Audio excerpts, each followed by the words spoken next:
アナザーダンジョン異文昇格物語2ボスソードマスターの世界一わかりやすい解説です。お断り事項は1ボス動画と同じです。ご確認ください。動画のマーカーと異なり、今回はこのマーカーの配置を推奨します。A から D はマップ中央のボス武佐と接するぐらい、外周1から4はある程度適当で OK ですが、ただし正方形ではあること。早速参りましょう。剣気解放、全体攻撃です。2ボスは全体的にダメージがきつめです。軽減などしっかり入れてヒラをフォローしましょう。展開交差山、輪、ごちゃごちゃいろいろつくんですが、対処方法はシンプルっていうやつです。ごちゃごちゃつく内訳から言うと、まず4人のうち1人にサイコロ1、1人にサイコロ2、1人にこのマーカーがついて、そして何もつかない無色1人が生まれます。さらにボスの周りには1個の剣が発生します。結論から言うと、この場合はここに立てば OK です。動画ではマーカーもないし3回も違うので図だけ見てもらえればと思いますが、マーカー持ちが C、サイコロ1がマップど真ん中、サイコロ2と無色が A に立ちます。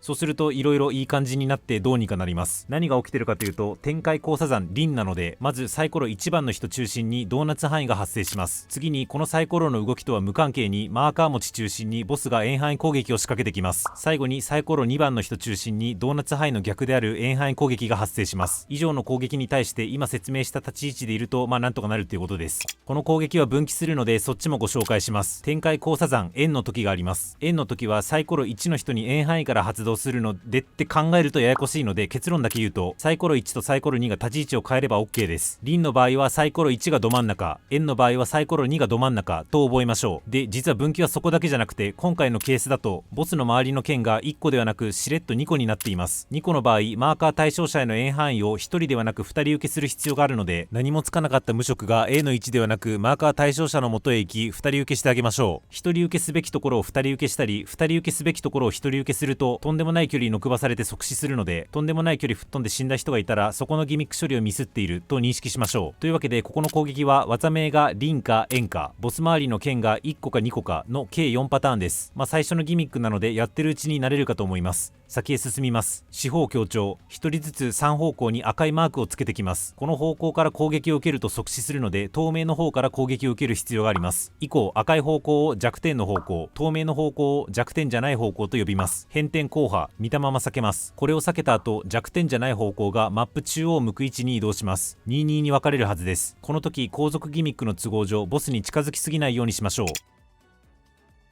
爆炸強調劇、4人中2人に外周刃からの AOE とボスからの先取り可能な攻撃予兆がつきます。この状態だとパッと見何が起きているのかよくわかんないと思うので、先に対処方法だけご紹介すると、何もつかなかった人はごちゃごちゃついた相方とボスの間を横切ることで相方についた線を奪い取ります。この線が何を表しているかっていうと、線がついてるお前に緑色の方向から攻撃するよっていう意味の線です。なので今の私なら弱点じゃない方向からの攻撃なので受けて OK ってことですね。一方でごちゃごちゃついた人側の動きですが、ごちゃごちゃついたらまずは相方が線を取ってくれるのを信じてその場でじっと待機します。で、線を取ってくれたら弱点じゃない方向から外周の刃攻撃を受けられるように位置調整します。これで OK です。先へ進みます。天輪残響、とにかくまずはマップ中央に集合します。詠唱完了後、足元に円範囲が出るので、出たら適当に回避して元の場所に戻ります。円範囲が出たところに今度ドーナツ範囲が出るので、それを回避して終わりです。この攻撃は八葉残響と分岐します。ボス足元に集合して適当に円範囲を出すまでは同じです。その円範囲を避けたら元に戻らずさらに離れます。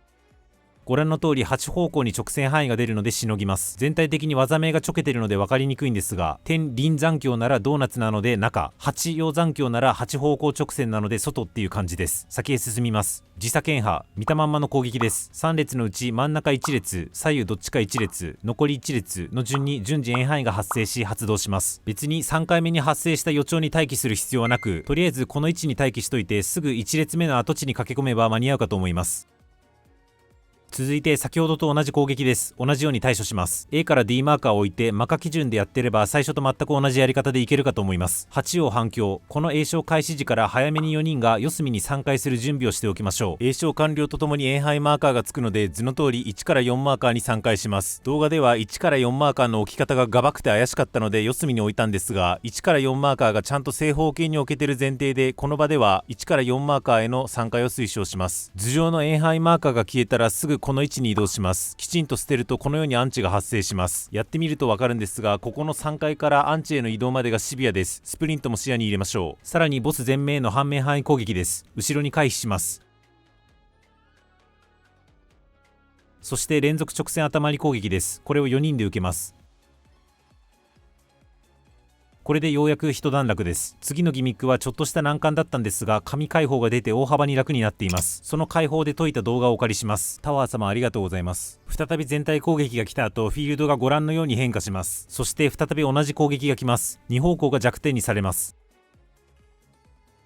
この時点でボス側に弱点方向が向くよう4人がボス竹佐城あたりに立ちましょう。条件に合うよう立てる場所は1人当たり2箇所あるので一応優先順位決めときますが、次のギミックまで余裕があるので空気読んで並べばいいと思います。奥義範囲を適当に避けて指定の位置に行きます。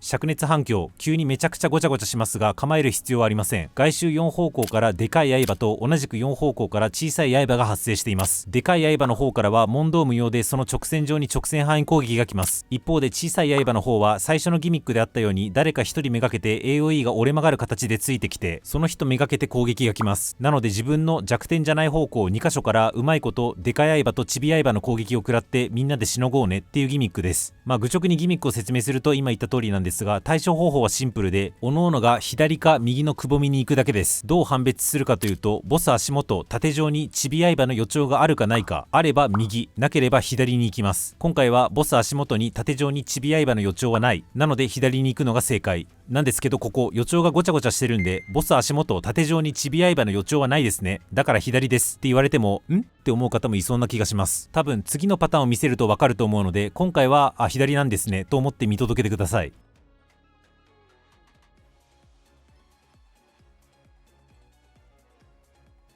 これで OK です。では別パターン、弱点方向が決まったら持ち場について適当に扇を避けて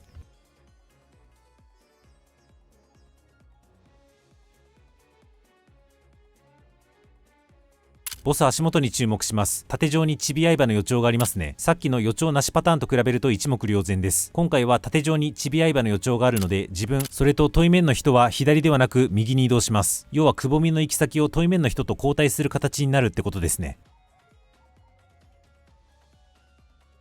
これで OK です。最後にもう1パターン。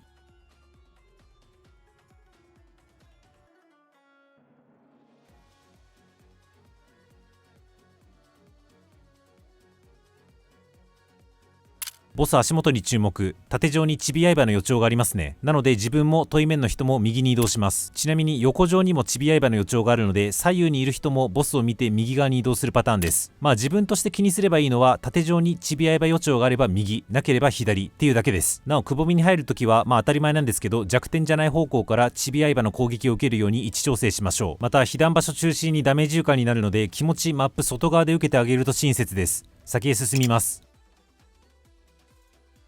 ここで再びサイコロ攻撃のやつです。マーカー基準で対応します。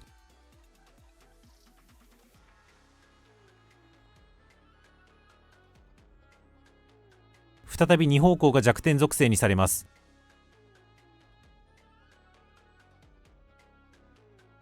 ここは必ず反面180度が弱点方向になるので、ここからしばらく弱点じゃない反面方向が前を向くようカメラを調整しましょう。ここから同じようなギミックを4連続で行います。まずは前方の外周に注目。左右から刃が必ず2枚見えてるはずです。その刃に2枚とも当たりに行くように動けば OK です。例えば今回で言うとマップ真ん中が4箇所に区切られてますが、両方とも刃を食らいに行ける場所はここなので、この1マスが正解の立ち位置ということです。ただし最初の一発目の前だけしれっとボス前方の反面範囲が来るので、これを避けてから正解の立ち位置に行きましょう。正解の立ち位置で刃を食らったらもう画面上2発目の刃が出てきているので、その刃の発生場所を参考に正解の立ち位置へ移動します。2発目食らったら3発目の刃が出てるので正解の立ち位置に移動します。で最後4発目、やることは全く同じなのに姑息にも見せ方を変えてきます。3発目の立ち位置にいると自分の弱点方向のうち1箇所を緑色で潰してきます。そしたら唯一生き残っている弱点じゃない1方向に注目します。4発目は弱点じゃない1方向の刃を食らおうとこの時点で意気込んでおきましょう。3発目を食らったあたりで意気込んでいた方向からまた刃が1枚表示されるので、その刃を食らえる位置のくぼみに駆け込みます。これで OK です。要するに3発目までは弱点じゃない2方向から刃を食らえば OK だったんですけど、4発目だけあらかじめ弱点じゃない2方向のうち1箇所が緑で潰されるので、残りの弱点じゃない1方向だけ注目すれば OK ということです。最後に自分の唯一残ってる弱点じゃない方向で攻撃を受けて一連のギミック終了です。一例何も言わずに紹介します。イメトレにどうぞ。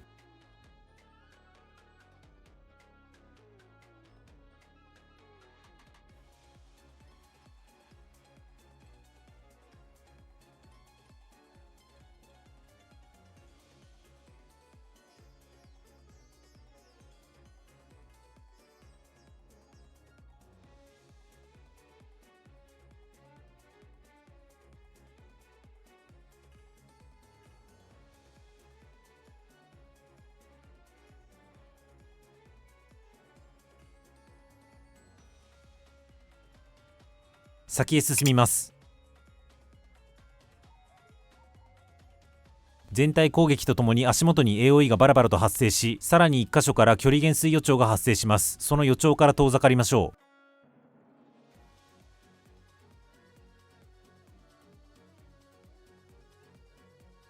フライテキストなどで距離減衰攻撃の着弾を見届けてからすぐに中央に戻ります。岩が図のように配置されるので、なんとなくこういう感じに3回しておきます。一応これまで使ってた基本3回に基づき図のように決めときますが、四隅から4人がそれぞれ中央に走ってる間にお互いがどっち行くのかなんとなくわかると思うので、雰囲気で移動してあげましょう。2人で緩やかに固まっておくと、おそらく鎖がこのようにつくので、鎖を引きちぎりに岩のない方の四隅へ離れます。鎖自体は割と早くちぎれるんですが、油断せずに敵の詠唱完了までに必ず四隅ビタビタに離れましょう。というのも、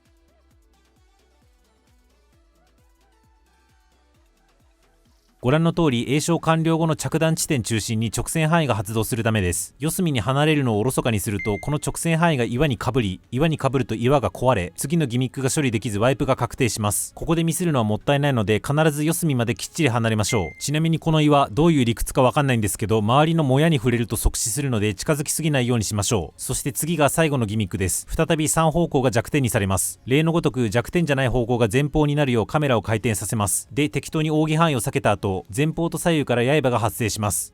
ここから全く同じ避け方を4回連続でやるというギミックです。アンチの判別方法はとても簡単です。まず前方からの刃は必ず食らいに行かなきゃいけないので、刃が出た反面に移動します。その反面には必ず岩が1つあるはずです。その左右どっちかが絶対にアンチです。とりあえず岩の方まで駆け込みましょう。岩の方まで駆け込んだら、今度は左右の刃に注目します。必ずどっちかから刃が飛んでくるので、刃が来る方向を岩で防いでくれるように立ちます。なお左右からの刃は必ず互い違いになるように配置されます。今回私はここの刃だけを見て、今自分がいるところには左側から刃来るなと判断して右側に隠れています。これで OK です。以降全く同じことをやります。1発目が発動した時点で2発目の刃がどっちかに出てきているので、まずそっちの反面にある岩に移動しようと構えておきます。今回は移動不要ですね。岩についたら左右どっちかから刃が来るので、岩に守ってもらえるように立ち位置を調整します。2発目着弾と同じタイミングで目の前に3発目の刃が出てくるので、そっちの反面にある岩へとにかく移動します。で、岩についたら左右どっちから攻撃が来るか判断し、岩に隠れます。4発目も全く同じです。これで OK です。あとは全体攻撃、直線頭割り、時間切れ詠唱で終了です。最後のギミックは対処方法だけ聞くと余裕そうなんですけど、意外と猶予時間短くて大変です。頑張って慣れましょう。というわけで慣れるためにもう一例流します。イメトレにどうぞ。